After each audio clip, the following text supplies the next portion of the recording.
우리 인사를 나눌까요? 서로 보시면서 이렇게 인사하겠습니다. 메리 크리스마스.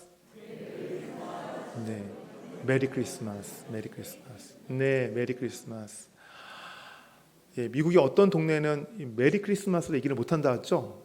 예, 하면은 뭐 이게 법에 저촉된다 하더라고요. 세상은 점점 이 성탄절을 예수님의 흔적을 지워가기 위해서 아주 지금 애를 쓰고 있습니다. 하지만 이 자리에 계신 우리 성도들께서 기도하고 예배 드리는 이상 이 성탄절의 이 복된 의미들은 결코 없어지지 않을 줄 믿습니다. 아멘.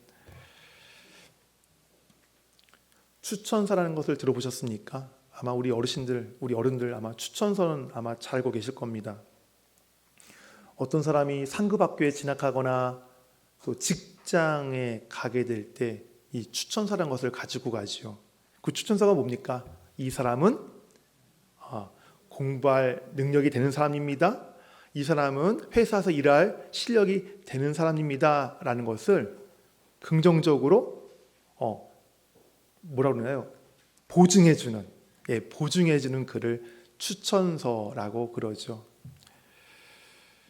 우리나라에서도 추천서가 매우 중요하지만 외국에서도 추천서가 매우 중요합니다. 특별히 외국에서 학생들이 대학 갈 때 또 장학금을 신청할 때 물론 성적 갖고도 하지만 이 추천서 한 장이 어마어마한 효과를 나타낼 때가 많습니다. 추천서의 내용도 그렇죠. 이 추천서의 그 내용을 쓸 때에는 과장하거나 또는 없는 이야기를 쓰지 않죠. 추천하는 그 사람에 대해서 이 추천해주는 사람이 알고 있는 대로, 느낀 대로, 본 대로, 들은 대로, 생각하는 대로 그렇게 있는 그대로 솔직하게 쓰는 것이 추천서입니다. 그리고 아무나 써주지 않죠. 저 사람이 내가 추천서를 써줄 만한 사람인가? 그 대상자를 아주 신중하게 생각하고 또 검증한 후에 그리고 신뢰가 갈 때에 그 사람을 위해서 추천서를 써주는 것입니다. 오늘 우리가 몇 개월씩 지금 우리가 살펴보고 있는 이 빌레몬서 바로 추천서와 같은 성격을 지니고 있어요. 추천서. 사도 바울이 빌레몬에게 오네시모를 추천하는 그런 내용이기 때문입니다. 우리는 알고 있죠. 오네시모가 어떤 인간이라는 것을. 그는 과거에 불의를 저지른 사람입니다. 자기 주인을 배반하고 그 주인의 물건, 또 그 물건을 훔쳐서 로마까지 달아났던 그런 아주 그냥 고약한 그런 인간이었는데 그를 위해서 지금 사도 바울이 빌레몬에게 긍정적인 말로 지금 추천을 하고 있습니다. 바울이 이렇게 과거에 불의를 행한 이 오네시모이었지만 그를 이렇듯 긍정적으로 그의 주인 빌레몬에게 추천하는 이유는 오네시모가 예수님 믿고 거듭나는 것을 옆에서 지켜보았기 때문입니다. 그것을 보고서 이제 확실한 사람이구나. 진짜 이 사람이 자기 이름대로 정말 쓸모있는 사람이 되었구나. 이 사람이 나의 형제요, 나의 신복처럼 정말 신실한 사람이 되었구나 라고 신뢰가 느껴지니까 비록 오네시모가 과거에 실수를 좀 했지만 그를 위해서 빌레몬에게 긍정적인 말로 다시 편지를 쓰고 있는 것입니다.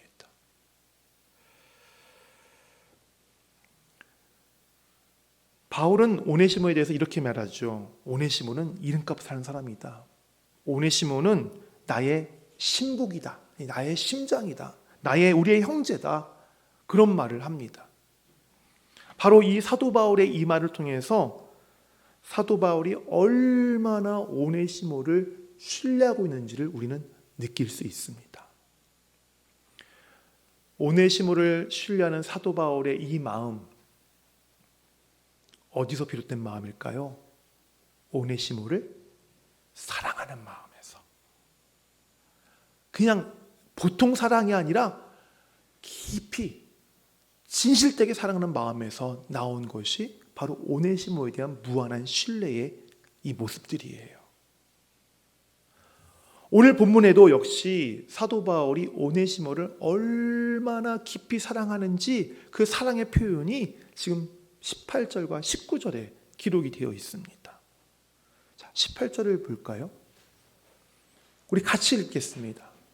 그가 만일 내게 불의를 하였거나 내게 빚진 것이 있으면 그것을 내 앞으로 계산하라. 18절 그 후반에 있는 내 앞으로 계산하라 라는 이 우리말 이 표현을 헬라어로 보면 이런 의미를 갖고 있어요. 어떤 사람의 회개 장부에 기입하다 라는 의미를 갖고 있어요. 쉽게 말하면 이겁니다. 외상을 달아놓다. 외상 접으셨어요? 네. 다들 한번 외상 한번 해보신 경력들이 있으시죠? 그때 뭐라고 합니까? 내 이름으로 달아놔? 그런 말 하지 않습니까? 예, 외상으로 자기 앞에 달아놓다라는 말이 내 앞으로 계산하라라고 하는 의미를 갖고 있는 뜻이에요. 무슨 말이에요? 오네시모가 불의를 저질렀죠. 엄청난 불의를 저질렀죠. 이 불의를 저질렀던 오네시모가 빌레몬에게 입힌 그 금전적인 손해들, 그거를 누구 이름으로 달아놓으라고요? 바울의 이름으로 달아놓으란 얘기입니다. 그런데 우리는 알아야 됩니다. 오네시모가 빌레몬에게 얼마나 많은 금전적인 손해를 끼친 사람인지를 알아야 돼요. 한두 푼이 아닙니다. 뭐 1, 2만 원이 아니라 오네시모가 빌레몬에 놓였기 때문에 그동안 빌레몬으로부터 도망가서 일하지 못한 그 손해 엄청나겠죠. 그리고 골로새라고 하는 지역에서부터 로마까지 거리가 약 1500km거든요. 거기를 빌레몬이 도망갔어요. 그 거리를. 근데 빈털터리로 도망갔겠습니까? 그 걸어갈 때에 돈이 있어야 뭘 사 먹고 돈이 있어야 뭐 잘 거 아니겠습니까? 그 돈을 어디서 마련했어요? 자기 주인 빌레몬의 돈에서 돈 훔침으로 그 여비를 마련해서 갔던 거예요. 그러니 그 빌레몬에게 입힌 그 금전적인 손해가 얼마나 많겠습니까? 그런데 사도 바울이 빌레몬에게 너에게 끼친 그 많은 금전적인 손해를 내 이름으로 달아놔라. 내 이름으로 달아놔라. 그러면 자기가 어떻게 하겠다고요? 19절에 나 바울이 친필로 쓰노니 내가 갚으리라. 내가 갚겠다라는 거예요. 근데 이 말이 그냥 공허한 말이 아닙니다. 공약, 요즘 정치인들 많은 공약이 아닙니다. 공허한 약속이 아니에요. 이 말이 얼마나 진실된 약속이냐면 이 편지를 누가 쓰고 있다고 그래요? 나 바울이 친필로 쓰노니. 이맘때쯤 바울은 이 몸이 사약해 노년이어가지고 눈이 잘 보이지 않았어요. 그래서 대부분의 편지들을 자기가 얘기하면 다른 사람이 대신에 써줬습니다. 글씨가 안 보이니까요. 근데 이 편지를 누가 쓰고 있어요? 그 눈이 보이지 않는 그 노년의 바울이 자기 손으로 지금 편지를 쓰고 있는 거예요. 무슨 얘기예요? 내가 반드시 내가 너에게 약속한 대로 오네시모의 빚을 너에게 갚겠다라는 의미인 거죠. 보증서예요. 약속원 같은 거예요.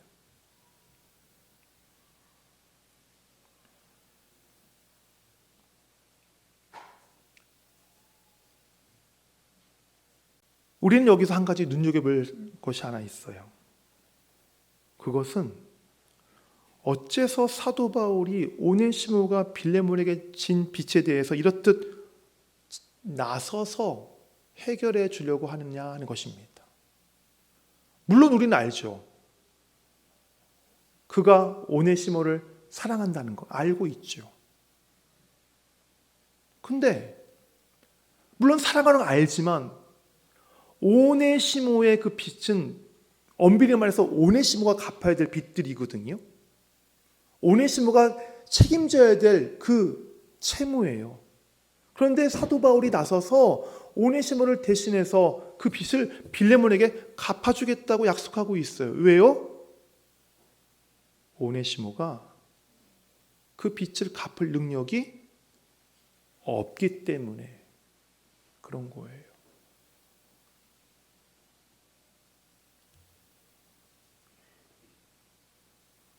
여기서 우리가 깨달을 사실이 하나 있어요. 그것은 빚을 갚아야 될 그 책임은 오네시모에게 있는데 사도 바울이 그 빚을 대신 갚아주는 것, 이것을 통해서 우리는 우리의 죗값을 대신 속전해 주신 예수 그리스도의 은혜를 기억하고 잊지 말아야 된다는 것입니다. 지금 사도 바울은 선행을 베푸는 그 모습을 우리가 멈추면 안 돼요. 그 선행 이면에 있는 그 모습들을 우리가 봐야 되는데 그것이 뭐예요? 예수 그리스도의 속전의 은혜.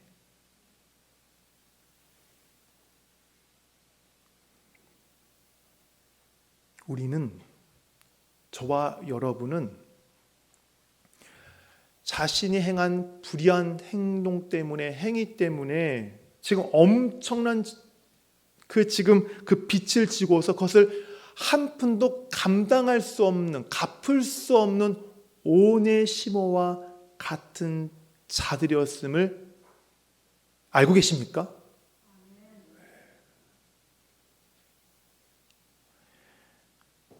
그래서 우리가 지은 죄, 그 죄값 때문에 우리는 영원한 죽음을 기다려 만드는 자들이었어요.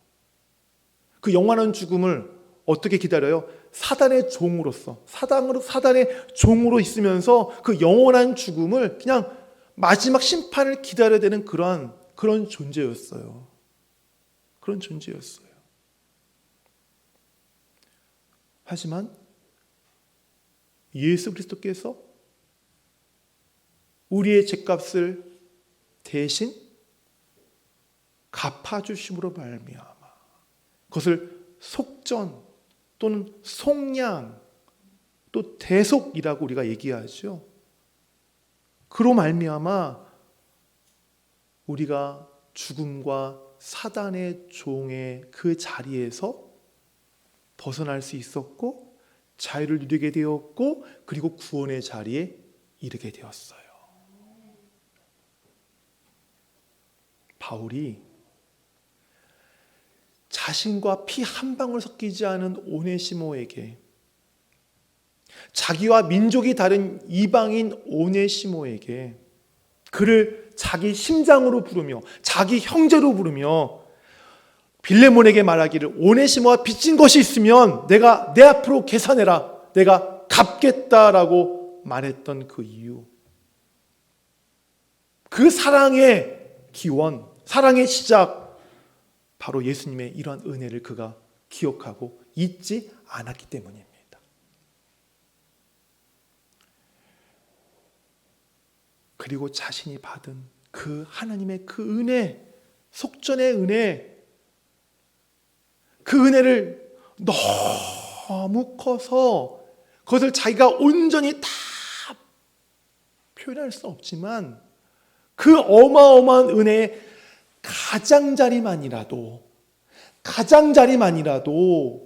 오네시모에게 표현하고 싶어서 지금 오늘 본문에 사도 바울이 그렇게 지금 얘기를 하고 있는 거예요.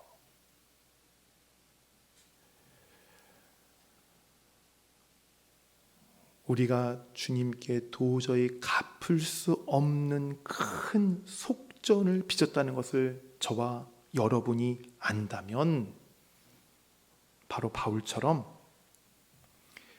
이웃을 위해서 우리가 받은 그 대속의 은혜를 흘려 보내드릴 줄 믿습니다. 아멘. 아멘. 어떻게 해요? 나에게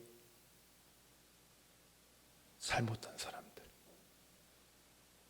나에게 실수한 사람들 용서하는 것으로 죽기로 같은 그 대속의 은혜를 흘려 보내야 합니다. 만약 우리가 여전히 우리가 받은 주님의 은혜의 그 대속의 은혜를 다른 이들에게 흘려보내는 것을 주저하고 있거나 흘려보내고 있지 않다면 그것은 아마도 우리를 용서하시고 그 은혜를 주신 주님의 마음을 우리가 잘 이해하지 못하기 때문이라고 생각됩니다. 그 마음을 잘 헤아리지 못하기 때문에.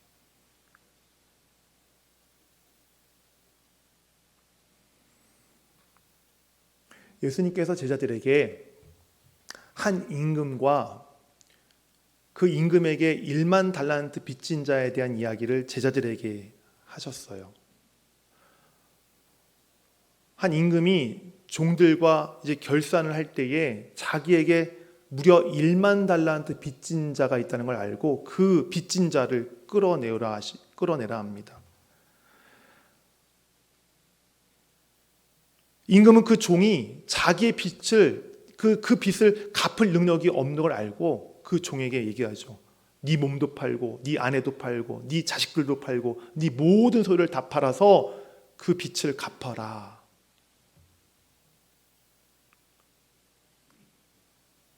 그 얘기를 듣는 종이 어떡합니까? 참아 주십시오. 갚겠습니다라고 엎드려 임금한테 호소합니다. 임금의 긍휼을 구합니다. 그때 임금이 그 종에 대해서 불쌍한 마음이 생겨요. 그래서 어떻게 해요? 1만 달란트를 탕감해 줍니다. 근데 문제는 그 다음이 생겼죠. 이 1만 달란트를 탕감받는 종이 이제 나왔는데 길에 누구를 만나요? 자기에게 100데나리온 빚진 사람을 만났죠. 똑같이 빚을 갚으라고 그러니까 그 사람이 조금만 기다리면 갚겠다고 그러니까 그걸 참지 못하고 그 사람을 100데나리온 그 빚진 자를 감옥에 가둬버립니다. 이 이야기를 들은 임금이 그 종을 불러다가 이렇게 얘기하죠. 내가 너를 불쌍히 여긴 같이 너도 내 동료를 불쌍히 여김이 마땅하지 아니하냐 라고 얘기하면서 돈을 갚을 때까지 감옥에 가둬버립니다. 1만 달란트 얼마인 줄 아세요? 1만 달란트. 하루 일당을 15만 원으로 계산했을 때에 놀라지 마세요. 1만 달란트가 9조입니다. 9조. 9조예요. 9조.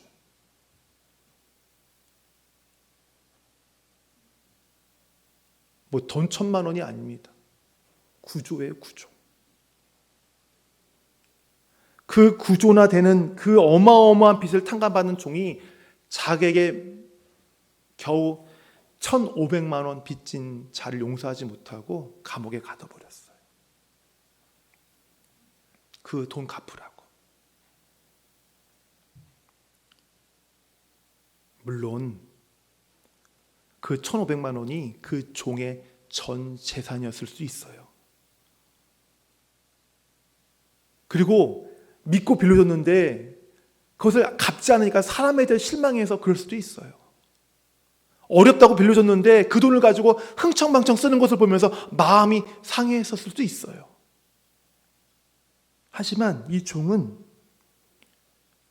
크게 놓치고 있는 것이 있었어요. 그것은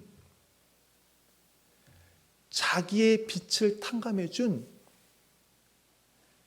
자기를 불쌍히 여겨 빚을 탕감해준 그 임금의 마음.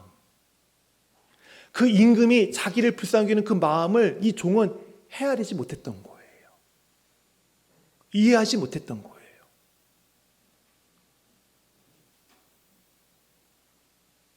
저는 왜 종이 그런 마음이 없었을까를 한번 생각해 봤어요. 아마 이런 것이 아닐까 생각해 봤어요. 와, 우리 임금 1만 달란트 탕감해줘도 돈 많은 부자야. 그 이유 때문에. 그것이 당연한 줄 알고 돈이 많으니까 내가 진 빚쯤이야 당연히 탕감해줘도 돼라는 당연한 마음. 그 마음이 자기를 불쌍히 여긴 그 임금의 마음을 헤아리지 못하게 만들었던 거예요.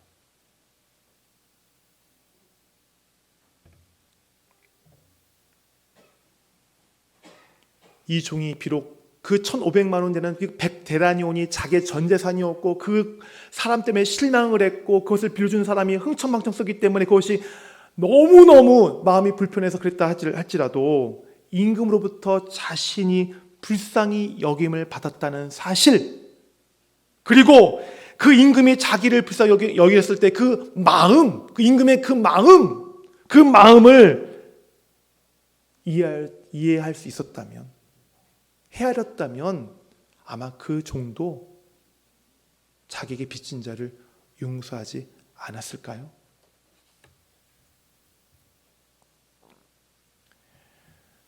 성도 여러분, 우리 하나님은 원래 사랑의 하나님이시니까 우리 죄를 속량해 주시는 것 당연하게 생각하지 마세요.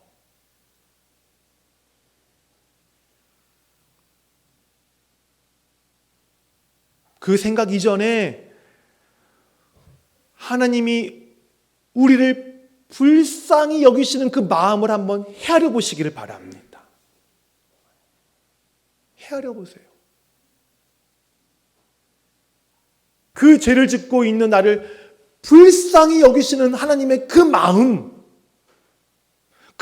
좀 이해해 보려고, 헤아려 보려고 한번 노력 한번 해보시기를 바랍니다.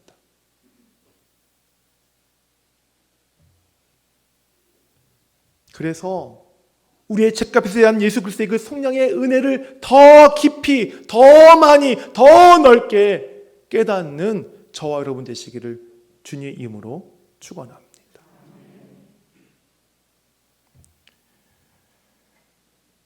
우리는 지금 한 해의 끝자락인 12월에 와 있습니다. 그리고 이 12월에는 성탄절이 있고 그리고 몇 주 뒤면 이제 성탄절이 됩니다. 쇼핑몰에 나가면 여기저기서 캐롤이 울리고요. 곳곳에서마다 이 크리스마스 때에 사랑하는 사람들에게, 고마운 사람들에게 마음을 전하라고 여기저기서 우리의 마음을 들뜨게 하죠. 선물 사서 보내라고. 광고가 다 순전히 그런 광고들이더라고요. 사랑하고 고마운 분들에게 크리스마스 선물을 사서 자기의 마음을 표현하는 것 참 아름답고 좋습니다. 그런데 더 아름답고 더 멋진 것은 오늘 이 본문 말씀을 통해서 예수 그리스도의 대속의 은혜를 아는 자답게, 그 은혜를 받은 자답게 아직까지 1년이 다 돼가는데 여전히 용서하지 못하고 있는 대상이 있다면, 여전히 내가 지금 등을 돌리고 있는 그런 분이 있다면 대속의 은혜를 받은 자답게 그 은혜를 그들에게 흘려보내는 것, 그것이 더 아름답지 않을까 저는 생각합니다. 다른 크리스마스 선물이 아니라 용서라고 하는 크리스마스 선물을 준비하셔서 올해 가기 전에 그분들에게 전해주셨으면 좋겠어요. 내가 당신을 용서합니다. 내가 당신을 이해합니다. 그 용서의 선물을 각자가 준비하셔서 여러분과 여전히 등지고 불편한 분들에게 전함으로써 그리스도의 대속의 은혜를 받은 자답게 그 은혜를 기억하고 잊지 않는 우리 성도의 이 연말의 삶이 되시기를 간절히 소원합니다. 아멘. 같이 기도하기를 원합니다.